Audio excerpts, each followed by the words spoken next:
It's my pleasure to introduce now Tudor, Nedelea, Head of Tax Practice, and Lidia, Dutu-Carstea, Tax Senior Manager, both from DLA Piper, Romania, who are going to talk to us about how to use stock options to motivate the teams and the employees. Thank you. Thank you. Hello, everybody. I'm Tudor. I'm heading the tax practice of the DLA Piper Bucharest office. So today we are talking about continuing on the presentation earlier about how we retain, how we motivate our most talented people in a tax-safe environment. This is extremely important to mention that we are talking about a concept that is the stock option and how we do it in a way that is clearly a tax-efficient way. And let me start by just briefly saying what is the benefit of a stock option. The real benefit of a stock option can be described in three key elements. It retains, it motivates key employees, and the most important one from our perspective, in a tax-efficient way. Let us break it into three elements. Retention, how that manages to solve the issue, how a stock option manages to retain people. Definitely it is a plan that is expanded over several years. So as long as key employees stay with the company, the benefit that they get is bigger. Motivate clearly links the performance of the company with the benefit the employees get. And tax efficient, yes, it is a benefit, an employment benefit, but if you compare it to a pure bonus, its taxation is completely different. So this being the concept in which we are discussing, I would like to start by putting some history behind the concept and how it evolved in our legislation. Very, very, very simple. It has started. It is not a new concept. This is what we always say. It is not a new concept. We have the stock option as a non-taxable benefit in the Romanian fiscal legislation starting 2004. However, back then, it was a simple mentioning of the fact that the benefit received by an employee further to participating to a stock option plan is not a taxable benefit. Full stop. No definition of the concept, no other explanation whatsoever. The first definition came later, 4 years later more precisely, but it came in the secondary legislation. Still no clear tax rule that could govern this concept. And a few years later, it was clarified the fact that such benefit received by an employee is not subject to social security contributions, which was a debate back in the days. Coming to our more recent period, luckily the Romanian legislator acknowledged the fact and the need for a definition of the concept, and in 2016 we started having a definition in the Romanian tax code of what a stock option means. The definition is perfectible, is a beginning, and we have the first amendment of the definition started 2017. We will talk a little bit later about how this definition evolved, and my colleague Lidia, with whom I'm doing this presentation, will help you guide through it, mainly because it is a lengthy, difficult definition. I have no chance whatsoever to remind it. So she's the only one trying a little bit to memorize the definition, but still we will read it together. The idea is that we are here to make a conversation on this topic. Definitely we accept any queries, any question that you have, and we welcome them. You can stop us at any moment and raise the question you have on the spot. We do not want to have clearly a monologue or a dialogue between ourselves, but more to engage with you on this concept and how to solve the practical issues that we are facing day to day on this matter. We are working together for several years on implementing and developing stock option plans, so I think that we have the right experience to address these questions.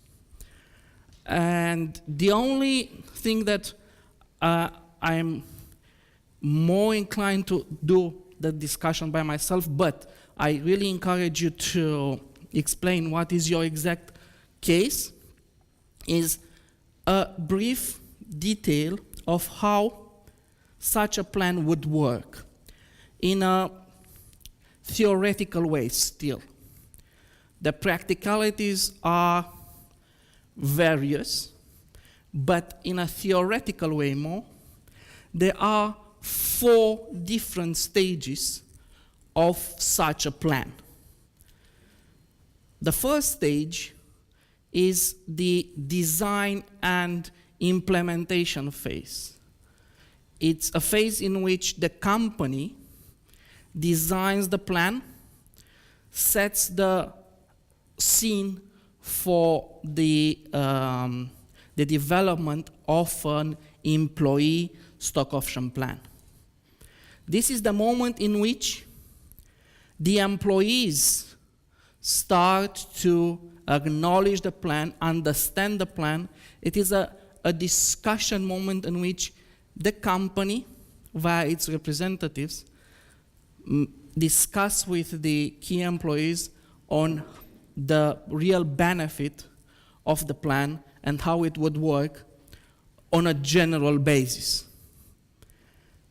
The second stage is individualizing the plan. For each individual, the plan starts to become a real agreement, a real contract between the company and the individual, by which the individual adheres to the scheme. And the contract now is signed between the individual and the company, how the scheme will evolve for each and every individual that the scheme was meant for.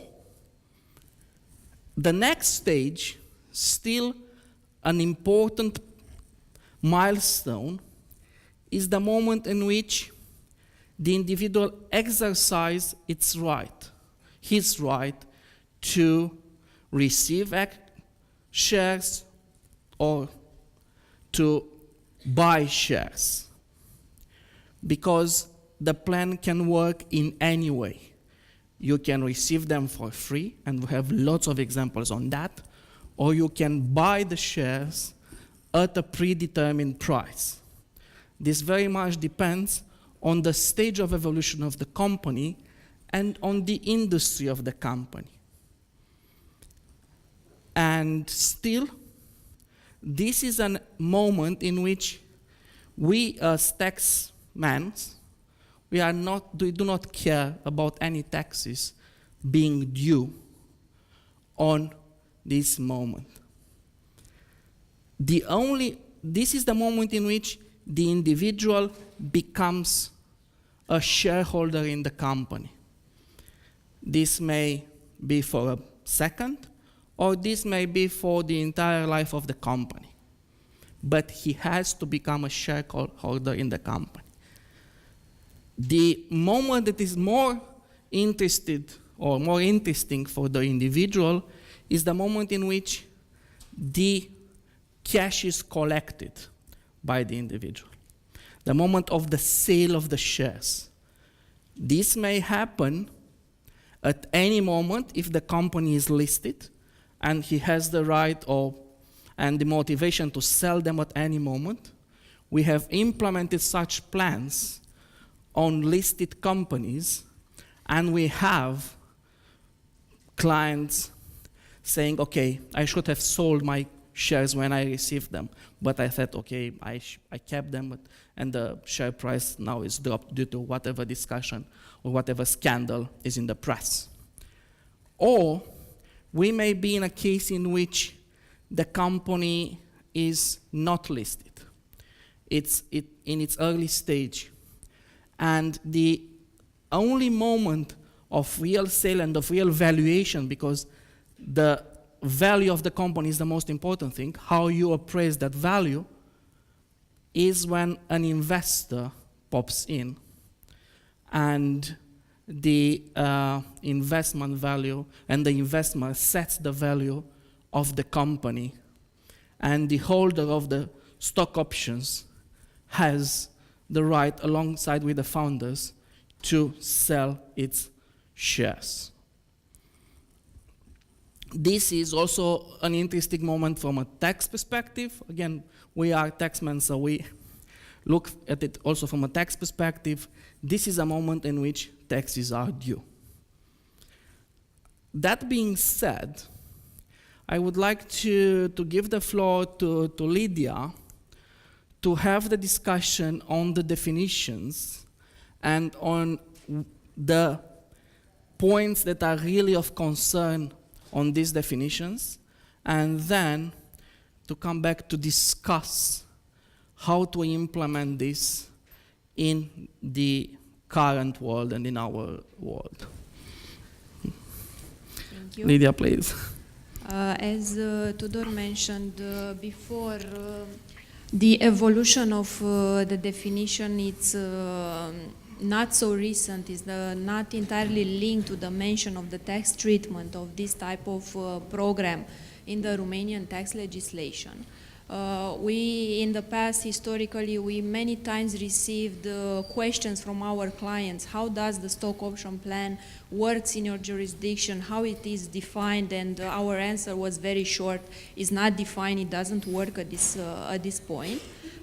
So afterwards, when the authorities recognized the need to cover also this type of benefit of incentive that employees can receive in Romania, we were excited, and our enthusiasm grew, because yes, tax people can be excited and enthusiastic about things, and our enthusiasm grew in 2016.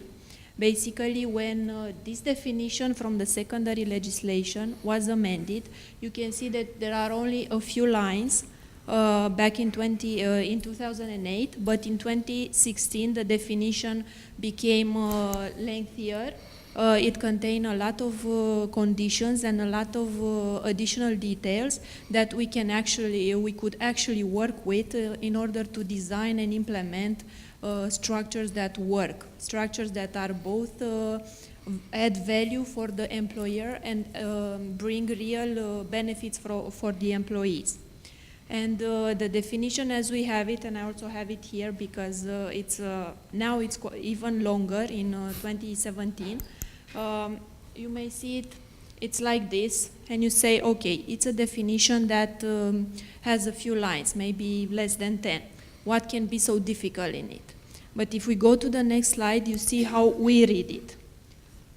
Basically, when we look to this definition, we don't see just a few lines. We see conditions, we see rules, and we see terms and things that need to be considered when you are designing the plan in order to have it to achieve the desired benefit. In order to have it taxable, to have a benefit that is non-taxable when you grant it, and to have a benefit that it really is attractive for your employees, because at the end of the day, this is what you are looking for, to have a good incentive scheme for the employees. So when we look to the definition, I will read it just a few lines to see. It's a scheme initiated within a legal entity, and this is the first condition. You need to have a company established here in order to design this kind of incentive plan, through which the employees, directors, and/or administrators of the legal entity or of its affiliates. So basically, it works not only at the level of a single company for the direct employees located here, but it also works in groups of companies. So if you are a startup, you can consider implementing this kind of incentive from the early days, from the first day if you want. It works if you design it as the law provides.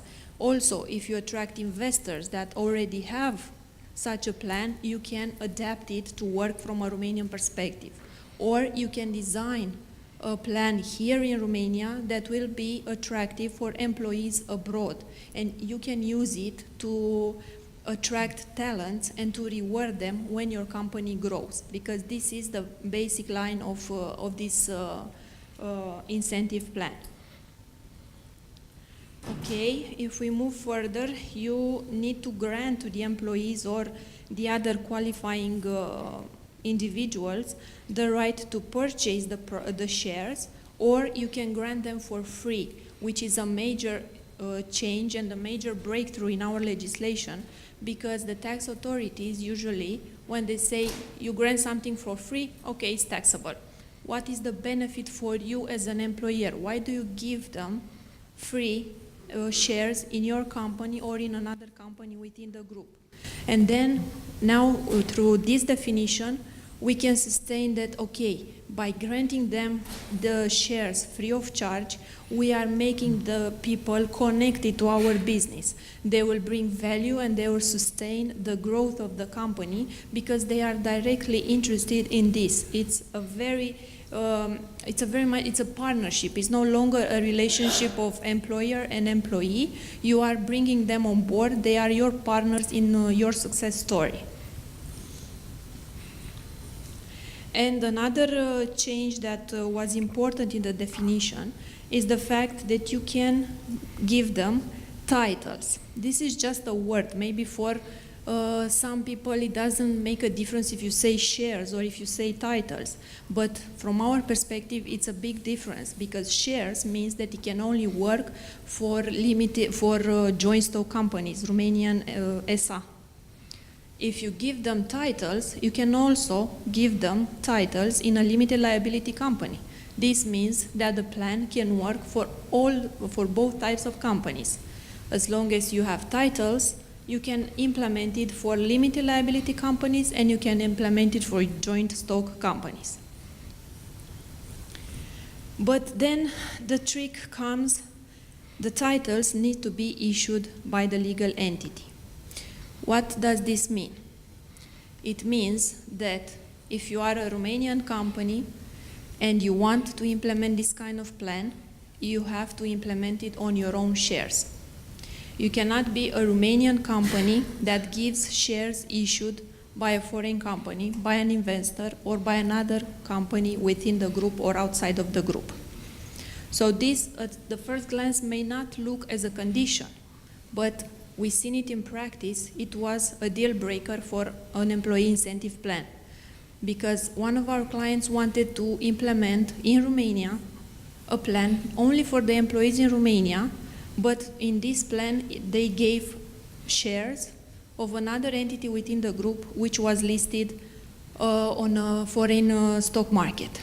Okay, the reason behind was very practical, because granting shares in the company can be difficult. You need to prepare documents, you need to have them signed, you need to have them registered with the authorities, with the trade registry and so on.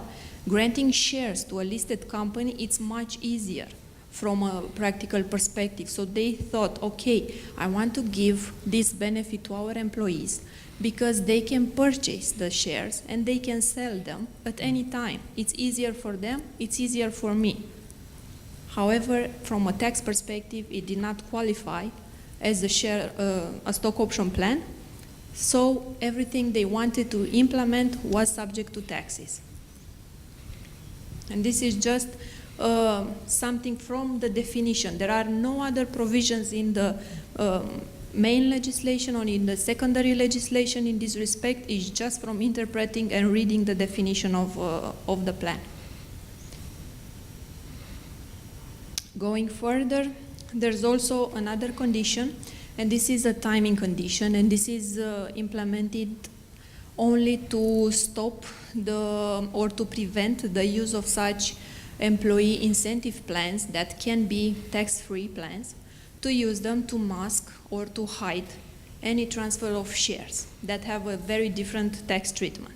So what the authorities want to say, okay, if you are genuine, if you really want to implement a stock option plan, if you really want to reward your employees, then we let you do this. But you need to fulfill certain conditions.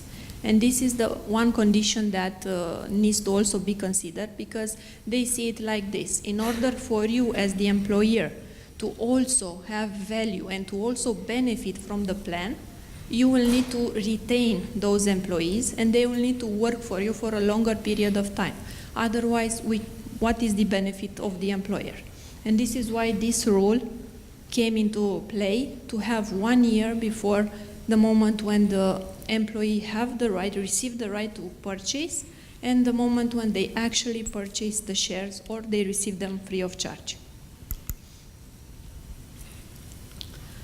So even if we were very happy with the definition and with the changes, the tax authorities are still reluctant to accept the beneficial treatment of a stock option plan. Why is this? Because they saw in practice this kind of abuse that I told you earlier. There were transfers of shares, there were sale of shares that were masked as stock option plan, and for which the companies applied more beneficial tax treatment or paid no taxes just because they considered they are under the umbrella of the stock option plan. So when they come and they see such a plan, they tend to investigate it and they tend to analyze all the conditions and all the papers, just because there are a lot of authorities involved. Besides the tax authorities that verify the tax treatment of the scheme, there are also the authorities that are responsible for the stock market, and they want to have control of the transfer of the shares. They want to see what are the movements and to potentially identify any transactions that are not legit. And this is why historically they tended not to accept the stock option plan, except for the situation when they were implemented by Romanian companies for the Romanian employees, but those Romanian companies needed to be listed on the Romanian stock exchange. Those were the only situations they accepted that in fact the incentive plan was a stock option plan.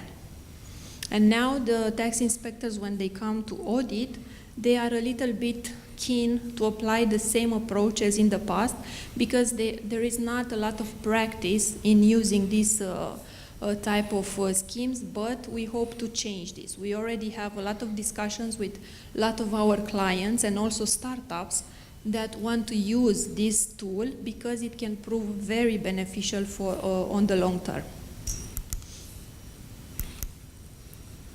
And just to give you a few examples to see how thin is the line between an incentive scheme that qualifies for the non-taxable treatment and one that will be fully taxable, we have a few examples. And we have the first one when we are talking about a Romanian company that grants to employees, its own employees, the right to purchase shares at nominal value.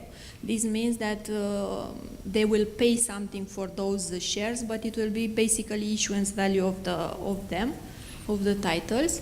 And they are considering a period of 2 years between the moment when the employees receive the right to purchase and they actually purchase it. the shares are issued by the Romanian company. So what do you think? Is this a non-taxable benefit or it doesn't qualify? Who thinks that this would qualify for the no-tax regime? The first one is. Yeah. You are right. You are right. So somebody actually paid attention. Yes.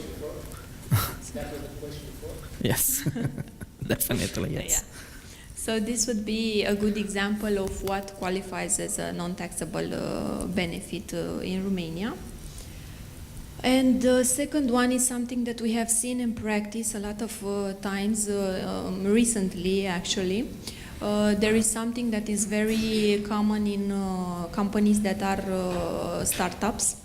The founders want to motivate key persons that can bring real value to the business. So they are considering, okay, I cannot issue shares each time I find a good employee or a good person for my management team, but I can give them part of my own shares. I can transfer these shares from my own quota to them. And this is even a higher motivator factor. Indeed, this, from a personal perspective and from the perspective of of motivating that person, indeed, it's a very good trust statement. However, from a tax perspective, it's not. It doesn't qualify for the simple fact that there is a sale of shares from the founder to that employee. So there are not shares issued by the company, there are not shares, new shares or existing shares, there is just a change of ownership which does not qualify under the non-taxable benefit. However, there are ways to go around that as Yes. well. So the idea is that it can be implemented, but not directly. And this is why we said in the beginning that the design stage is the most important one, and how you implement it is really important and can be implemented, as Lidia said, really from the beginning and from the company incorporation. We also have another two examples, but being conscious of time, I think it's really important to answer your questions, to be able to address them. In the beginning, my name is Andrei. Very nice and insightful presentation until now. In the beginning, you said that there's 3 reasons why you would want to implement the ESOP plan, the stock option plan. From what I understand until now, I'm curious, how do you see retention applying? Like, I mean, if you grant some options that you transfer as a founder to the employees after 1 year, what's their incentive to remain in the company after the? Yeah, the idea is options are that granted? you don't have to give them all after 1 year. It can be implemented in a way in which the number of shares is set up from the beginning, like 100 shares. It's a very simple example. But you divide that 100 shares over 5 years. So after the first year, you get 20. After the second year, you get the option to purchase or receive free of charge 40, 60, 80, 100. And this is how you keep that individual in the firm for at least 5 years. In the Silicon Valley slang, there's a thing called the golden handcuffs, and how that works is that each year the employees are granted new stock option plans that work for the next 5 years. Yes. And like if they stay at least for the for the 5 years, then they will get like 5 chunks of shares after Yes. each year. And that's a very powerful incentive to stay after longer periods of time. That Because can be. that's what happens. Yes. Like senior employees tend to like either get bored or they want to leave. Mhm. That way, the big companies retain them. This How can is that be applied? workable exactly the same way in our case as well. Hello, my name is Gabriel. I would like to know more about the limited liabilities companies and how can we do it? I mean, how can we implement it with those titles, right? It's not about shares, but it's about titles. So do we have to issue titles, or what's the point? Yes, in principle, this would be the method, and indeed for the limited liability companies, to issue new shares each time you need to bring someone on board can be very difficult from a practical perspective. What we explored and we saw that it works in practice, you include in the stock option plan some timing rules. So basically, yes, you can have these shares, but you can only exercise your option, let's say once a year in a given month, and then you give for everybody, and you have one event per year, which can solve this problem. And they are not shares, they are părți sociale in Romanian. So titles in English means părți sociale in Romanian, and you can grant them in any limited liability company without an issue, but you have to have a clear period in which you issue them.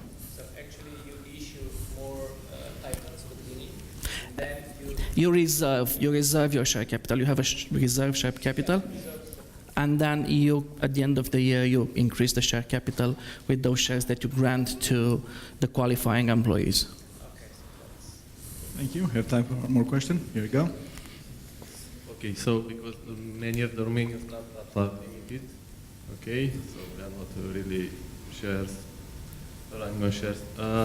My question is, okay, if you issue these titles, how about the nominal value? Because when you fund, you have a nominal value of the initial founder, and when you add, you want to grow, do you keep the nominal value? So how does this fit? Because if you In general, the effect is that you dilute the existing shareholders or the founders. Definitely that's the effect. As Lidia said, the founders give of their stock or they accept to be diluted. And this is the what we said in the beginning, that you have to design it from the beginning. I.e., you have a 100 share capital, you divide it between the founders, and you leave 10 open for stock option.